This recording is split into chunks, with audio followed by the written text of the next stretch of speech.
کل ہم نے پڑھا تھا کہ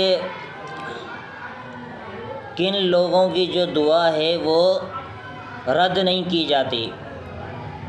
تو سنن ترمذی کے اندر حدیث ہے کہ رسول اللہ صلی اللہ علیہ وسلم نے فرمایا ثلاثۃ لا ترد، تین ایسے لوگ ہیں جن کی دعا رد نہیں کی جاتی۔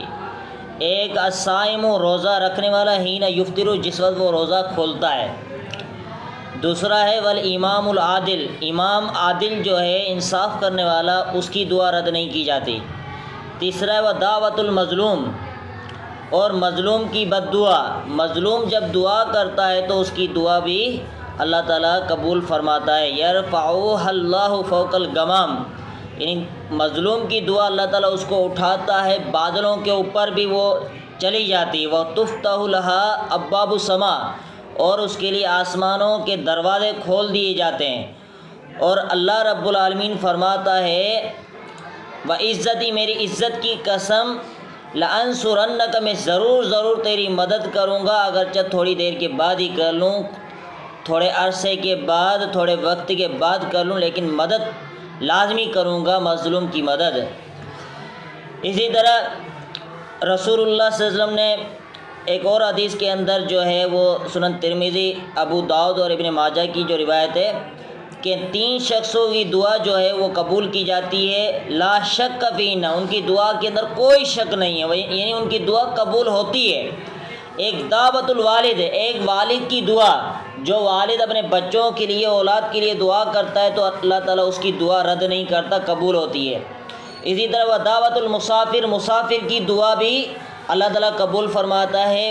بہت سے مسافر جو ہیں وہ سفر کے اندر تو ہوتے ہیں لیکن دعائیں نہیں کرتے، ذکر اذکار نہیں کرتے۔ وہ دعوت المظلوم، اسی طرح مظلوم کی دعا جو ہے اللہ رب العالمین قبول فرماتا ہے۔ اسی طرح رسول اللہ صلی اللہ علیہ وسلم نے فرمایا لیسأل احدکم، تم میں سے کوئی شخص اللہ تعالیٰ سے سوال کرے ربہ، جو اس کا رب ہے، حاجتہ، یعنی اپنی حاجت جو ہے اللہ رب العالمین کے سامنے پیش کرے، تمام حاجتیں، حتیٰ یسأل، یہاں تک کہ اللہ کے رسول نے فرمایا سوال کرے شسع نعلہ، اپنے جوتے کا تسمہ اس کا بھی سوال کرے۔ اذن کہتا ہے جب وہ ٹوٹ جائے تو جوتے کے تسمے کے بارے میں بھی اللہ رب العالمین سے سوال کرے۔